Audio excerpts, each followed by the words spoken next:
क्या आपके टूथपेस्ट में नमक है? टूथपेस्ट में नमक? ये ऐड तो सभी ने देखी होगी। तो आज हम सच में देखेंगे कि क्या हमारे टूथपेस्ट में नमक है या नहीं। जोक्स अपार्ट, तो आज हम बहुत ही इंटरेस्टिंग और इम्पोर्टेंट टॉपिक पे बात करने जा रहे हैं and that is which toothpaste is best. हमारे टूथपेस्ट में कई इंग्रेडिएंट्स होते हैं like glycerol, humectants, sweetening agent, colouring agent, flavouring agent, abrasives. तो इन सब के अलावा और कौन से ऐसे इंग्रेडिएंट्स हैं जिनका हमारे टूथपेस्ट में होना बहुत ही ज़रूरी है। और जब भी हम टूथपेस्ट बाय करने जाएं तो मेक श्योर कि ये वाले इंग्रेडिएंट्स हमारे टूथपेस्ट में होने चाहिए। तो सबसे पहले हम बात करेंगे फ्लोराइड की।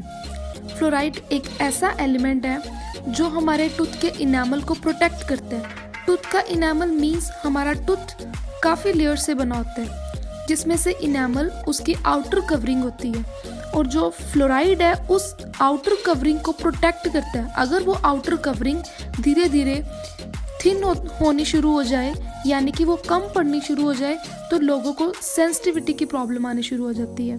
तो फ्लोराइड का होना हमारे टूथपेस्ट में बहुत ज़रूरी है। प्लस ये क्या करता है, प्रिवेंट करता है डेंटल केरीज को। केरीज मीन्स कीड़ा, जो कीड़ा लग जाता है, ठीक है, उसको प्रिवेंट करेगा।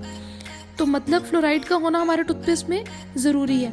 बट इसकी भी एक लिमिट होती है, एक इसकी नॉर्मल वैल्यू होती है कि कितना होना चाहिए। तो जो इसकी रिक्वायरमेंट है यानी कि इसकी जो नॉर्मल वैल्यू है हमारे टूथपेस्ट में दैट इज़ 1000 ppm, 1000 पार्ट्स पर मिलियन इन यंग अडल्ट्स। और अगर चिल्ड्रन की बात करें, अगर हमने चिल्ड्रन के लिए टूथपेस्ट देखना है तो उसमें कितनी होनी चाहिए, 500 ppm यानी कि अंडर 6 years ऑफ एज जो फ्लोराइड का कंटेंट एक बच्चे के टूथपेस्ट में कितना होना चाहिए, 500 ppm। मेक श्योर कि आप ये सब चीज़ों का बहुत ज़्यादा ध्यान रखेंगे, ठीक है। तो जो फ्लोराइड है हमारा वो टूथपेस्ट में दो फॉर्म्स में मिलता है, एक है सोडियम फ्लोराइड और दूसरा है सोडियम मोनोफ्लोराइड, ठीक है। तो जैसे कि मैंने आपको बताया कि इसकी एक पर्टिकुलर रेंज होती है और अगर हम उस रेंज से ज़्यादा फ्लोराइड की कंजप्शन करेंगे तो उससे एक डिजीज़ होती है that is called fluorosis.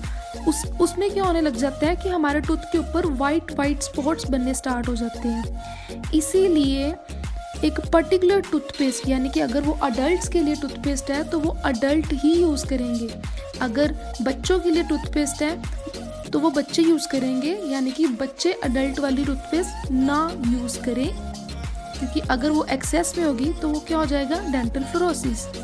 Moreover water also contain fluoride, so fluoride की कंसंट्रेशन इज़ वेरी इम्पॉर्टेंट।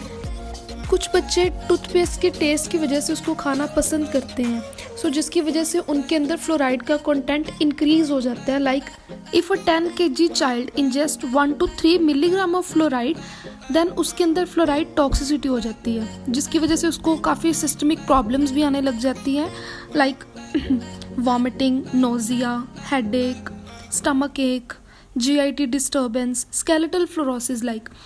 तो इसको क्योर करने के लिए बच्चों को मिल्क का कंजप्शन करवाया जाता है बिकॉज मिल्क के अंदर कैल्शियम होता है और कैल्शियम फ्लोराइड टॉक्सिसिटी को क्योर करता है। So it is recommended that use fluoride free toothpaste under 2 years of age and up to 3 to 6 years use 500 ppm of toothpaste containing fluoride.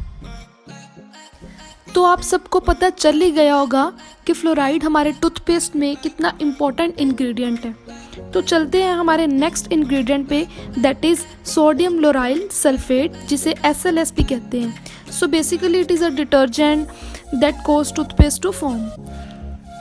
In some people it cause irritation or like mouth ulcers. So try to avoid products containing SLS and use SLS free toothpaste. Moving on to next that is tartar control. If हम अपना oral hygiene maintain नहीं करके रखते यानी कि 2 times brush नहीं करते, proper mouth rinse नहीं करते तो जो भी हम खाते हैं वो धीरे धीरे दांत के ऊपर अकोमुलेट होना स्टार्ट हो जाता है जिसे कहते हैं प्लाक। और प्लाक जब हार्ड हो जाता है तो उसे कहते हैं टार्टर। तो 2 ऐसे इंग्रेडिएंट्स हैं जो टाटर को कंट्रोल करते, that is zinc citrate and pyrophosphate. These are effective against tartar. Another last but not least, that is choosing your toothpaste according to your dental problems. Like some of the individuals have dental problems, so they should use the toothpaste according to their need. Like some having sensitivity issue, so they should buy toothpaste which have potassium nitrate content, because the function of the potassium nitrate is to basically stop the pain signal, so they should prefer potassium nitrate toothpaste. Another feature, that is people having sensitivity should avoid whitening toothpaste because they can make sensitivity worsen. Some people want whitening toothpaste, so they should look for the high abrasive content that polish the teeth or make the tooth surface shine. So if you look for all these features before buying a toothpaste, then the chances of your oral disease will automatically reduce. So I wish you get to know something new from this video. So if you like this video, please subscribe my channel, and thanks for watching.